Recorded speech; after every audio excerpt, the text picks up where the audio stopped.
जय हिंद साथियों। आशा करता हूँ कि आप सभी बहुत ही मस्त और ज़बरदस्त होंगे। सभी साथियों एग्ज़ाम देकर बहुत ही ज़्यादा मस्ती में माइंड फ्रेश करके घूम मतलब इंजॉय करते होंगे। तो साथियों ध्यान दें, जितने भी बिहार बोर्ड के +2 का एग्ज़ाम दिए हैं, यानी कि इंटर का मीडिएट का जो भी एग्ज़ाम दिए हैं साथियों, तो ध्यान रखें कि उसका रिज़ल्ट भी आने वाला है।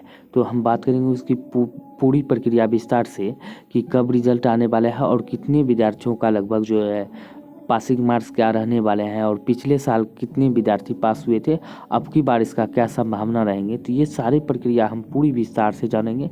तो ध्यान से सुना पूरा वीडियो। कब मतलब आने वाले हैं, अगर जब भी रिजल्ट आएंगे तो हम क्या करेंगे, वीडियो के नीचे जो है लिंक डायरेक्ट दिया जाएगा। उससे आप जो है वीडियो के नीचे डिस्क्रिप्शन में लिंक रहेगा, वहाँ से आप डायरेक्ट जो है रिजल्ट चेक कर सकते हैं मैट्रिक बिहार बोर्ड का। तो हम बात करते हैं बिहार बोर्ड की, हम बात कर लेते हैं। तो जारी होने वाला है बिहार बोर्ड इंटर का रिजल्ट। जाने पासिंग मार्क्स नियम, पासिंग मार्क्स नियम क्या रहने वाले हैं, तो चलिए हम उसके बारे में बात कर लेते हैं। BSEB ने बिहार बोर्ड इंटर पर रिजल्ट 2023 इंतज़ार खत्म होने वाला है। इंतज़ार अब जो है खत्म होने वाला है। बताया जा रहा है कि अगले सप्ताह के अंत में बिहार बोर्ड यानी कि 12वीं का रिजल्ट जारी हो सकता है। तो बात कर लेते हैं क्या है इसका प्रोसेस। तो बिहार बोर्ड की हम बात कर लेते हैं इंटर रिजल्ट डेट कि बिहार बोर्ड इंटर रिजल्ट 2023 का इंतज़ार खत्म होने वाला है। बताया जा रहा है कि अगले सप्ताह का अंत तक में बिहार बोर्ड 12वीं का रिजल्ट जारी कर दिया जाएगा। जारी होने पर स्टूडेंट आधिकारिक वेबसाइट की बात करें, बिहार बोर्ड online.bihar.gov.in और लाइव हिंदुस्तान वेबसाइट, जैसे कि यहाँ पे दिया गया livehindustanCom पर भी अपना रिजल्ट चेक कर सकेंगे। बिहार बोर्ड इंटर मूल्यांकन, आपको टेंशन नहीं लेना है, वीडियो के नीचे जो है लिंक दिया जाएगा, डायरेक्ट वहाँ से आप चेक कर सकते हैं। वीडियो के नीचे में डायरेक्ट वेबसाइट का लिंक दिया जाएगा, तो आपको कहीं इधर उधर भटकना नहीं पड़ेगा।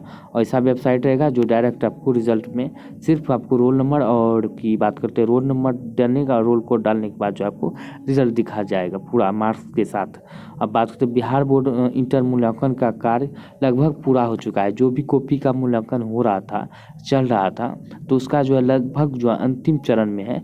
उत्तर पुस्तिकाओं के चेक होने के बाद अब कला विज्ञान यानी कि आर्ट और विज्ञान और वाणिज्य यानी कॉमर्स के टॉपर और उनके कॉपियों की फिजिकल वेरिफिकेशन की प्रक्रिया होनी, यानी कि जो भी टॉपर होंगे आर्ट्स साइंस और कॉमर्स में तो उसका जो है तो उसकी कॉपियों का फिजिकल वेरिफिकेशन की प्रक्रिया होनी है और मेरिट लिस्ट तैयार होनी है। तो अगले सप्ताह की शुरुआत में रिजल्ट डेट जारी हो सकता है।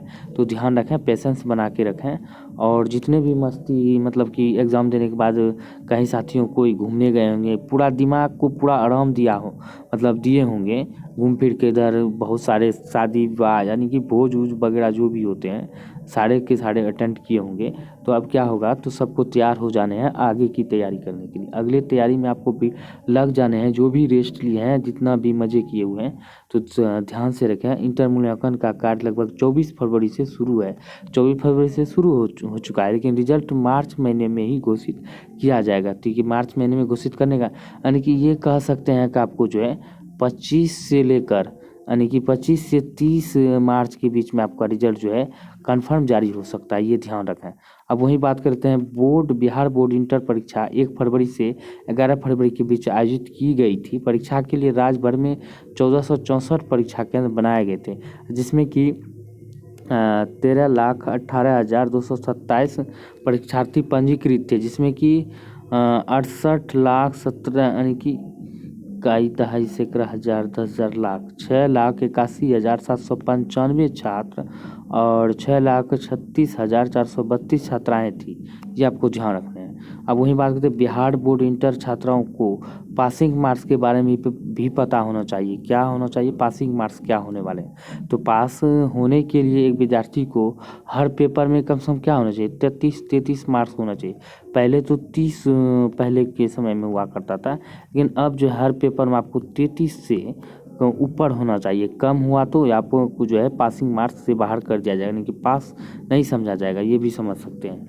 बात करते हैं, कोई विद्यार्थी 1 या 2 सब्जेक्ट में कुछ नंबरों से फेल हो जाते हैं तो बिहार बोर्ड उसे ग्रेस मार्क्स से पास करा सकता है। यानी कि यूँ कह सकते हैं कि अगर आप 1 या 2 सब्जेक्ट में या 1 सब्जेक्ट में हो, जैसे कि हम लेते हैं हिंदी, तो हिंदी ले लेते हैं, या तो हिंदी में तो बहुत कम फेल होते हैं, तो हम लेते हैं क्या, इंग्लिश लेते हैं। बिहार में जैसे कि इंग्लिश ले लेते हैं और क्या लेते हैं, मैथ्स ले लेते हैं। तो इनमें हम देख सकते हैं, तो इसमें आपको जो क्या होगा, इसमें कम से कम आपको 1 या 2 मार्क्स, 1 या 2 अगर नंबर से आप फेल हो रहे हैं, मैथ में कम से कम 2 रख लीजिए, 3, इतने से कम यानी कि कम से कम नंबर से अगर फेल हो रहे हैं तो आपको ग्रेस मार्क्स दिया जाएगा। ग्रेस मार्क्स दे के आपको पास करा दिया जाएगा, फेल तो नहीं करेंगे। तो पिछले सालों में मैट्रिक और इंटर की परीक्षा में हज़ारों स्टूडेंट को ग्रेस मार्क्स देकर पास कराया जा चुका था। क्योंकि पिछले साल की हम बात करते हैं, कोरोना का टाइम में भी बहुत ऐसा हुआ है जिसे ग्रेस मार्क्स दिया गया था, क्योंकि उस समय जो पढ़ाई का जो है, स्कूल भी काफ़ी ज़्यादा दिन तक बंद रहे थे, स्टूडेंट भी प्रभावित हुए थे, यानी कि हर चीज़ें प्रभावित हुए थे कोरोना काल में। तो उस समय की बात कुछ और थी, लेकिन अब की बात कर लेते हैं, कुछ और है। अब बात कर लेते हैं पिछले साल कैसा रहा था रिजल्ट।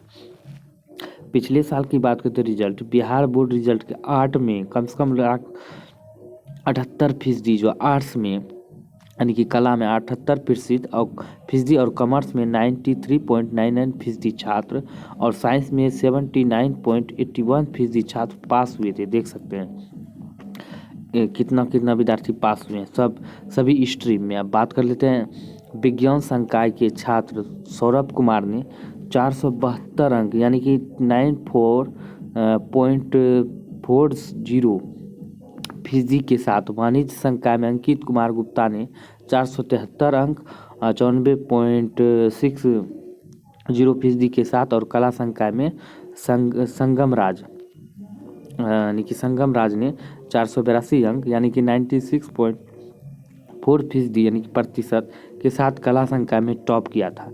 तो उस समय की बात कुछ और था। अब इस समय उस समय जो था डबल ऑब्जेक्टिव दिए जाते थे, यानी कि 50 के बदले जो है 100 ऑब्जेक्टिव दिया करता था। लेकिन अब जो है अब की बार जो ऑब्जेक्टिव की संख्या घटा दिया गया है, जिसमें कि विद्यार्थियों को बहुत ही राहत होता था ऑब्जेक्टिव में। लेकिन अब की बार पिछले साल की तुलना में बहुत ही कम कर दिया गया है ऑब्जेक्टिव।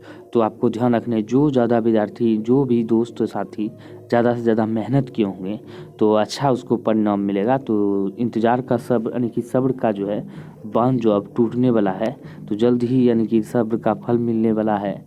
जो भी साथी ज़्यादा से ज़्यादा मेहनत किए हैं उसको रिजल्ट जल्द ही आने वाला है। तो दोस्तों इधर उधर बात कर लेते हैं कि अब मस्ती मौज जो भी हुआ अब ख़त्म, मतलब कि अब उससे जो है पढ़ाई की ओर ध्यान दें। अब जो हुआ, जितना भी मस्ती हुआ उसको अब भूल जाएं, अब आगे की तैयारी में लग जाएं कि हमें क्या करना और क्या सोचना है, आगे क्या करना, कौन सा सब्जेक्ट लेना है, ये आपको तय करके अब आगे की तैयारी में लग जाना है। तो दोस्तों उम्मीद करता हूँ कि ये जानकारी सभी को बहुत ही पसंद आए। वीडियो को लाइक करें, शेयर करें, ज़्यादा से ज़्यादा दोस्तों को जोड़ने का प्रयास करें। मिलते हैं अगले वीडियो में, तब तक के लिए जय हिंद, जय भारत।